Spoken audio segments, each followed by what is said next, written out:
Hi, my name is Lucy Huxley. I'm a whore, and welcome back to my bedroom.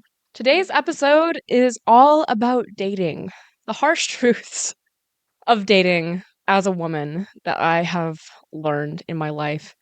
A couple disclaimers before I jump right into things. One is that it is currently 2 a.m. because I demonstrated incredibly poor time management skills today.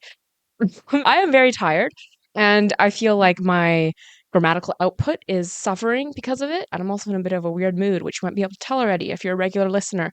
But if I say anything that is grammatically incorrect or just sounds a little bit strange, I've got maybe a bit of a less of a filter. That's why it's because it's 2 a.m. The other disclaimer I want to make is that this episode is really mainly geared towards women who date men. I think that this is also going to be really useful for straight men to listen to, but it's really informed by my own experiences as a straight cis woman and also listening to other straight cis women. Um, so I am going to be using some like sweeping generalizations about gender that are not always super inclusive. If you are a queer person listening to this, I'm sure you're going to be able to find some stuff that you might find useful if you agree with my whole viewpoint, but some of it won't relate to you if you are queer because it is just a different experience dating than if you are, especially a woman dating men. This is a bit of a different topic for this podcast because it's not really specifically around sex work. I wanted to make this episode because this topic about dating as a woman in today's society is something I am so incredibly passionate about. And people often think that my opinions around dating are really heavily informed by my work as a sex worker, which is really only true to some extent. Obviously, I've learned about men by working as a sex worker, and it has helped me have a broader perspective on men because I meet so many different men in my work. But when it comes to my beliefs that I have now around dating and, the ways I'm bitter about men and about dating, that has really strictly been fueled by my personal relationship experiences. There is nothing that has radicalized me more when it comes to dating than dating shitty men for free. I went through this whole like revolution within myself about how I view dating and how I view men kind of during and after I was dating my most recent ex, who was like an emotionally abusive shitbag. When I came out of that relationship, I just started to kind of realize stuff. It's the year of realizing things. No, I just started to think a lot about my approach to relationships and how I had ended up again in the situation I had ended up dating a shitty man who treated me like shit. So I went through that breakup in 2023 and then kind of went through a total transformation about how I view men and dating and really trying to decenter men and just focus on my own life and having fun. And now I'm in a beautiful relationship, which I've spoken about on my podcast before. And I preach to all my friends about how they shouldn't give men the time of day, which is a little hint to my dating ethos. I'm going to pull up my notes here because I don't know where I'm going to start. Okay, so I do actually have one more disclaimer here because, spoiler alert, I am of the opinion that like men should mostly be financially providing in relationships. Like if they're dating a woman, they should be paying for shit. That is my opinion. But I think when we talk about like these conversations with like gender and money, it's really important to try to detangle that as much as we can from the struggles that we face with capitalism and from our desire to not have to worry about money, right? I think that this is a trap that's really easy for women to fall into is that they are stressed out about money, as so many of us are these days. So many of us are living under such difficult circumstances, and it feels like it's impossible to find your own way to financial freedom. And it's very easy to start to see dating a man with money as your path to freedom, which is a completely understandable reaction to have. But I think it's really important to be aware of that, if you are financially struggling yourself, and if you are of the opinion that a man that you're dating should be paying for things, to try and really detangle those two desires, because things can get really messy if you end up placing all of your financial freedom on a man, which I am really not for. You should never be putting that 100% in the hands of somebody that you're dating. And it's not really something I see talked about often on social media, when women are talking about how men should pay for things, how important it is to detangle that from the issues we face within capitalism, from the issues that will be solved with universal basic income. We can start to see men as like, oh, we don't have universal basic income. If I get a man, he can be my universal basic income. But I do think that there is a lot of value in trying to keep those two issues separate. Because if you end up depending on someone financially, you are giving all of your power away to them. And I do not think that women should ever be in a position where they are giving that much power away to a man. Now, with that being said, let's get into my reasons why I think men should pay for things in a relationship. I'm not saying that men should be paying for 100% of things. I'm not saying that men should be funding their girlfriend's entire lifestyle. It really depends on like your own personal financial situation. But I do think that they should be contributing more than the woman in the relationship. The reason why is nothing to do with the fact that, oh, like women shouldn't have to work or, fundamentally less able to contribute or to make money. It really comes down to two main facts. One is that it is so much harder to be a woman than it is to be a man, right? We go through so much more. We spend so much more time and money on our appearance. We have to conform to these certain societal standards to look a certain way. We are discriminated against in nearly every aspect of life compared to men.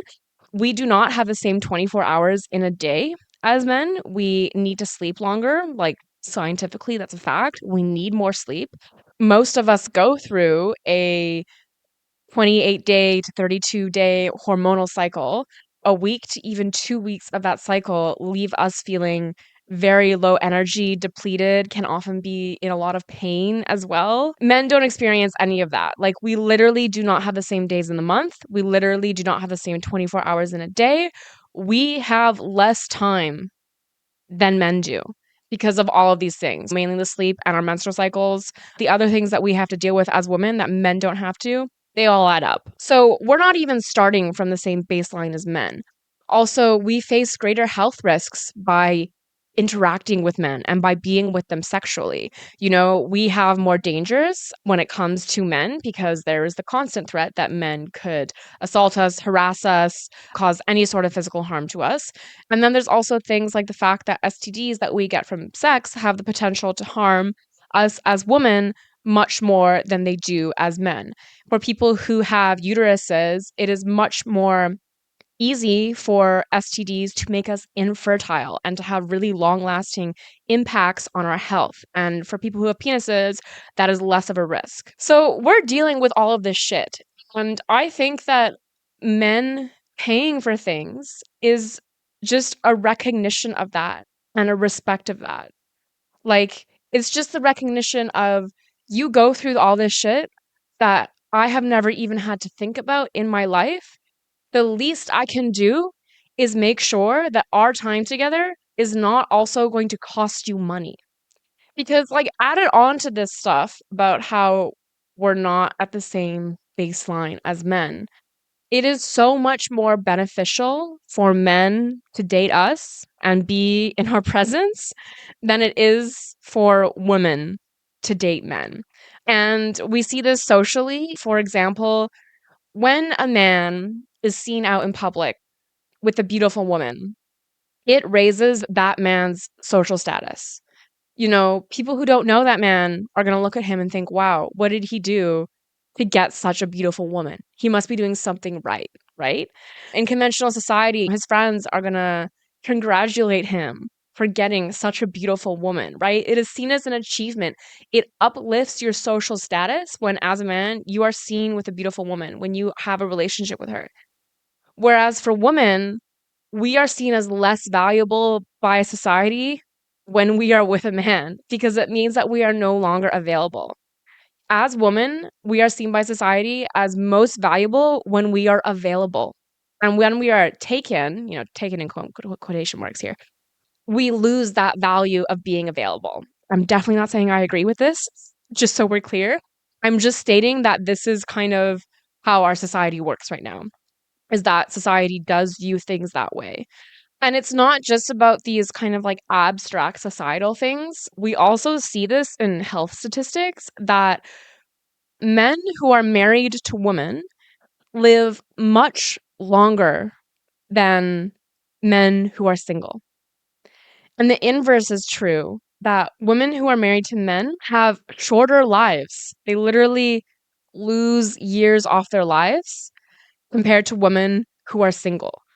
When we enter long-term relationships with men and when we care for them and are in a loving relationship with them, we are literally giving them years of our lives, which again ties back into the time thing of how we're not working with the same 24 hours a day and how, if you follow that path, our time is inherently more valuable than men's because we have less of it. And because if we're going to give our time to men and be in a relationship with them and be married to them, we are literally shaving years off of our lives. And we are giving those years to the men. The men are living longer because we marry them. And you also see the same effects in things like careers. Statistically, a man's career will improve greatly when he is married because it is seen as a positive thing by his coworkers, by his bosses. They're like, oh, what a great achievement. And it boosts his status within the company. He's more likely to get a promotion if he's married. Whereas a woman is seen as a liability when she is married. We can see statistically that a woman's career is damaged by being married because, in traditional companies, they think, oh, a woman is married. That means she's more likely to have kids. She becomes a liability to the company. And so we deal with all of this shit being women. And yet we are expected to do more and more. In, this century, gender expectations for women have risen. We are no longer only expected to be homemakers and mothers. We are now also expected to have our own careers and support ourselves and contribute to the household 50-50 and get an education and all these things, which is amazing. It's a net positive that we now have the ability to do these things when less than 100 years ago, we legally could not in most Western countries. But when you look at the gender expectations of men, those expectations have not risen at all. And I would even argue that the expectations have fallen. Because if you consider, the typical 1950s gender roles, the man's responsibility was to provide for his family. And now he is expected to contribute 50%. And, we do talk a lot about how men should contribute more in the household. They should also be doing chores. They should also be helping to raise the children. But when we look at the statistics, women are still doing the majority of that, even when they are also working full time. We do not have gender equality in the home when it comes to marriage, and especially when it comes to raising children. Even when both partners are working full time, statistically, the woman will take on about 80% or more of the household work and the child rearing while she is still contributing 50% to the income. The man is making less money. He can't support his entire family, and he doesn't even know how to use a drill anymore. When's the last time you met a man who could build furniture, who could build you a house? Bring back men building houses. I saw a TikTok video a few weeks ago of this woman saying that men are socialized to be parasitic. And that was a revelation for me. Men are socialized to be parasitic. They are not inherently parasitic, but when you are socialized as a man, you grow up feeding off of the emotional labor of women and also the physical labor of women. The unseen labor that happens in the household by women is very often for the benefit of men. And also the emotional labor. One thing that I think is a massive issue in the crisis of masculinity we have today, I do think we have a crisis in masculinity, is that men have an incredibly hard time emotionally relating to each other.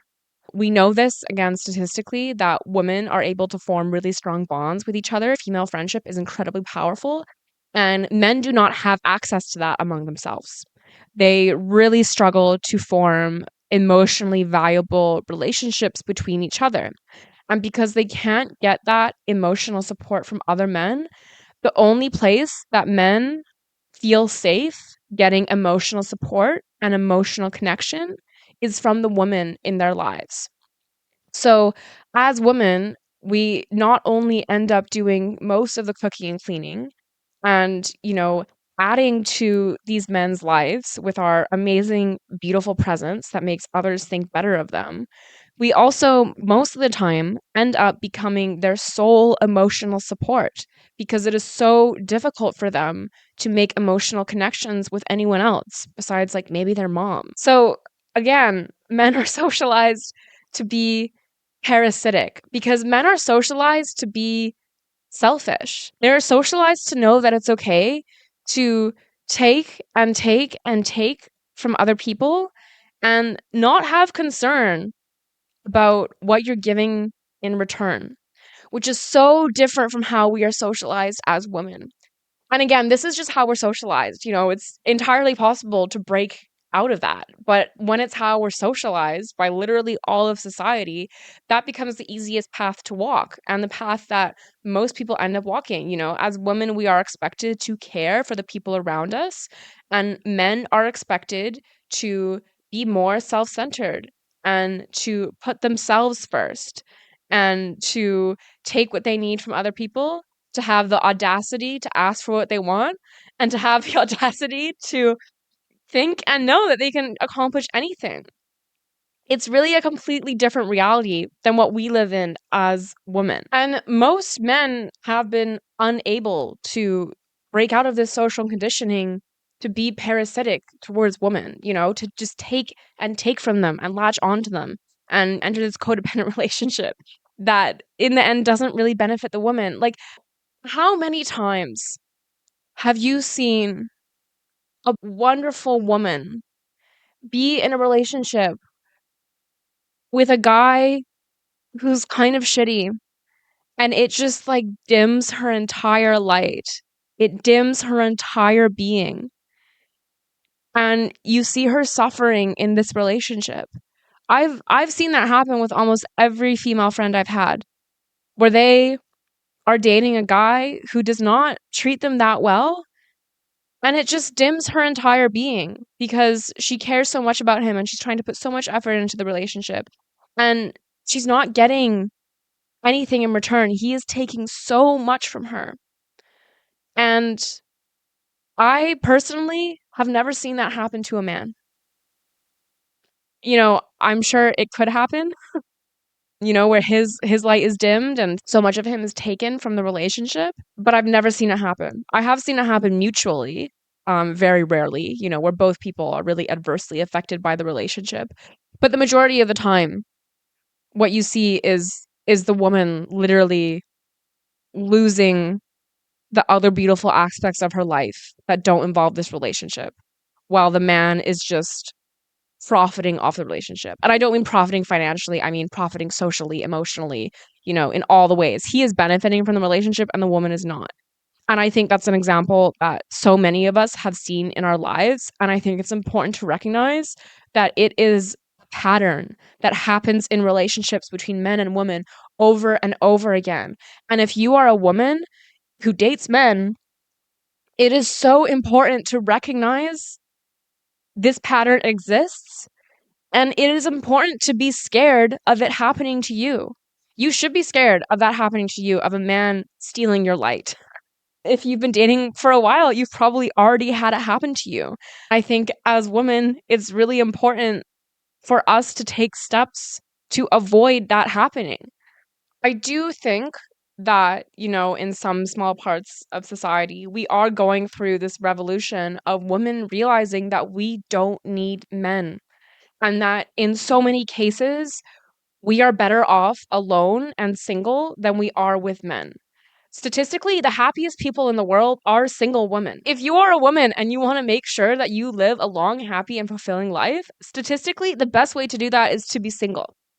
And we are seeing this start to happen with things like the 4B movement in Korea, which is essentially, if you haven't heard of it yet, it's essentially women being on strike and refusing to date men or have sex with them or contribute to their lives in any way until the gender disparity in Korea tangibly improves, which I think is a great movement. And I think if you are dating as a woman, it is so important to have the mindset that you are fine by yourself, that being single could be better, and that you don't need a man to live a happy and fulfilling life.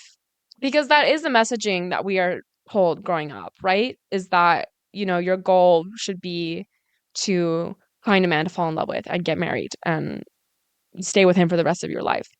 And I think the only good way to like healthily approach dating men, if you are a woman these days, is to really enjoy your own life and know that you're going to love your life even if you're single. And if a man comes along and can add to your life in a tangible way, then you can welcome him in and be in a relationship with him. But if he is not going to add to your life in a tangible way, then he does not deserve to be in your life. He does not deserve to reap the benefits that he will automatically receive just from being with you. For me personally, I found that having this mindset is why I am in a healthy relationship now. Because when me and my boyfriend first started dating, I was very much focused on myself. I was like, I want to have a kind of a casual relationship because I want to have sex and like have some connection. And I very much had the attitude of if he does anything wrong, I am kicking him to the curb. Because why would I accept less than amazing when the reality is that a man who is anything less than amazing to me will tangibly harm my life. He will tangibly make my life worse. The stakes are really that high. And it can become so tricky if you really are in a position of wanting to be in a relationship and really like searching for a boyfriend or a partner. Because I have been in that situation before of really wanting to be in a relationship. And you end up looking past red flags because, you're dating a guy and you're like, he's really amazing, but he did this one thing that bothered me, but nobody's perfect and I really want a relationship. So let's just go for it. When you are in the early stages of relationship, I think I'm going to sound so harsh to some people, but this is really what I believe. When you are in the early stages of relationship, I'm talking about the first 6 months here. I don't think there should ever be a time where you think, wow, what that man said bothered me, or what he did bothered me, or something about him didn't make me feel good today. I think that should never happen in the first 6 months of a relationship. And if it does happen, you really need to seriously consider stopping seeing the man. And I'm not talking about character flaws or things like that. Nobody's perfect. I'm talking about the way they act towards you, the way they treat you, the things they do for you, and the things that they say to you. There should not be any glaring things in any of that in the first 6 months. Because anything like that shows up in the first 6 months of them not treating you well is only going to multiply and get so much worse when you are actually in a relationship. So, like I said, when I started dating my boyfriend, I really had this attitude of if he does something wrong, then I'll just stop seeing him because I had no desire to get into a relationship at all. But that's why we ended up in a relationship because he didn't do anything wrong. I could never find a reason to stop seeing him because he just made me feel so wonderful all the time. And this is another thing I saw in a TikTok video recently was this woman saying that in a relationship, when a man is doing things for you, to tangibly add to your life, whether that's like fixing things in your apartment or paying for dinner or helping you with a work project, he should always have a joyous, humble sense of duty. And I think that is a perfect way to encapsulate the attitude that I think is right in men when it comes to dating. A joyous, humble sense of duty. They feel happy to help you.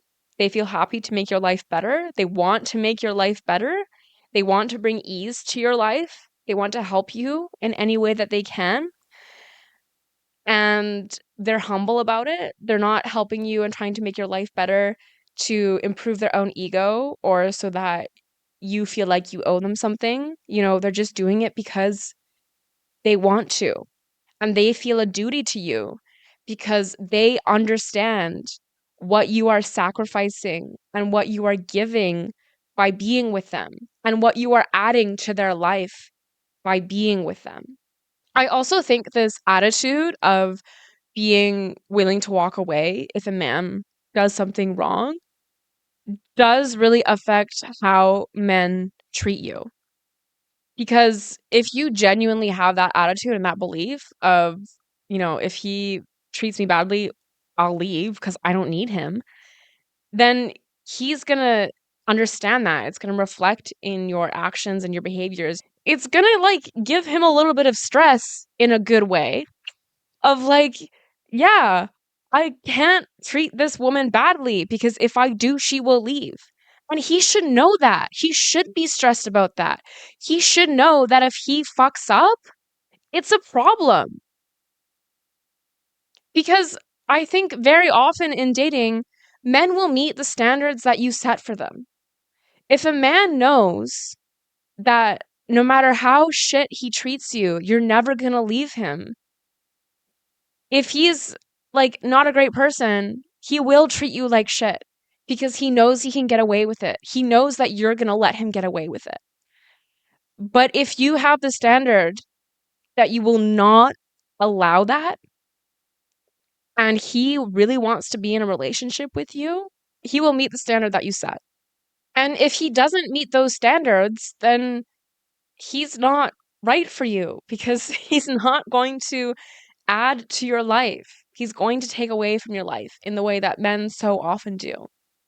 I just think that after everything that women have been put through by living under the patriarchy for generations, if a man is able to recognize that and truly see what we have gone through and continue to go through as women, he should be on his knees begging for you to give him the time of day.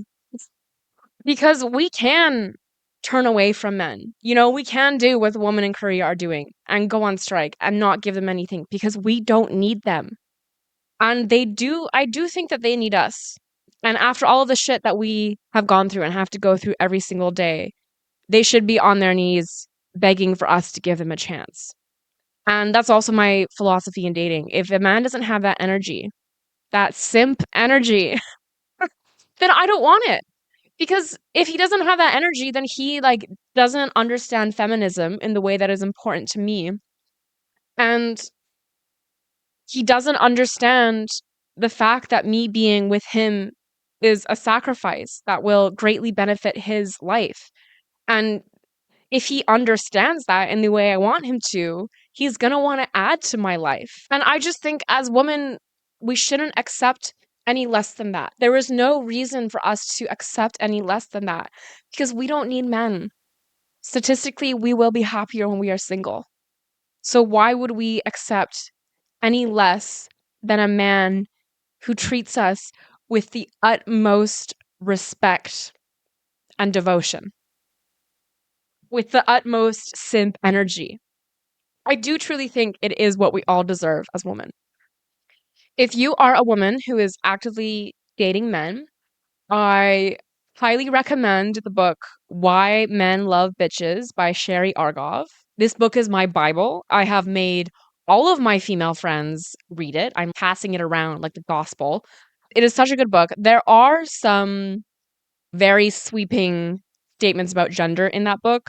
There's a couple things I don't agree with, but I do recommend that you read the book. And when you come across the parts where you're like, that's a little bit much, or that was kind of crazy of her to say, Just push through and keep on reading because she is right about almost everything. The point of that book, like what she's saying is basically be a bitch to men because A, why shouldn't you? You know, because of everything I just talked about. She doesn't talk about all that stuff, but like, why shouldn't you? And B is that they actually love it and they respect you more when you have this harshness that we have been trained is like to be bitchy, you know? It's not being bitchy, you know, standing up for your own boundaries and having high standards for yourself. That doesn't make you a bitch.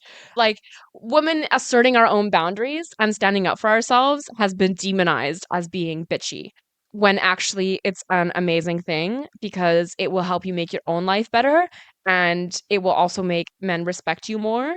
And they will also enjoy relationships with you more because they do enjoy being held to a standard. Like I said, just like prioritize your own life. Live your own life. Fill your schedule by spending time with your friends, by spending time with yourself. And if a man wants to insert himself into that schedule, make him work for it a little bit. Men get rewarded when they have to work for things. Okay? It's different than how things work for us emotionally and logically. They enjoy it when they have to work a bit for something. So fill your life with your own schedule. If a man wants to come into that, he needs to prove his worth. One mistake I think my girlfriends make often is making themselves too available to men also. If you are dating a man, like at the beginning, don't let him see you more than once a week.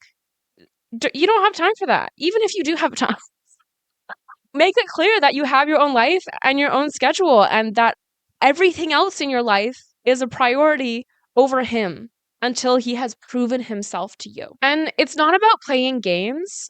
You know, I find if you talk about like, oh, like things like don't make yourself too available and say that you're busy even if you're not, people are like, oh, that's playing games. I don't want to play games in a relationship. It's not about like playing silly little games just for the sake of it. It's about setting standards. You are setting the standard that a man has to earn a spot in your schedule. You are setting the standard that he has to prove himself. And if he is a good man and the right man for you, he will prove himself and he will show up and he will make time when you say you are free. Because if he is the one who's saying, oh, I'm busy and he's making you bend to his schedule, then I don't think he's a feminist. I don't think he understands patriarchy and what we actually all have to go through. And he doesn't understand the reality of relationships and how much more he is going to benefit from a relationship with you than you will with him. Another book I recommend, especially if you really struggle with like reoccurring patterns in your relationships, like reoccurring relationship dynamics that aren't always healthy, and struggling with feeling like you're worthy in a relationship, like struggling with setting your standards, is a book called Calling in the One by Katherine Woodward's Thomas.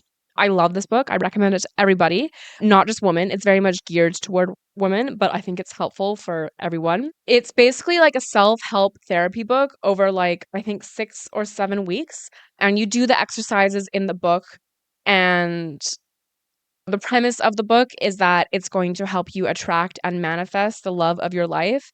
Um, but I think people hear manifesting and they're like, "Oh, that's not going to do anything tangible."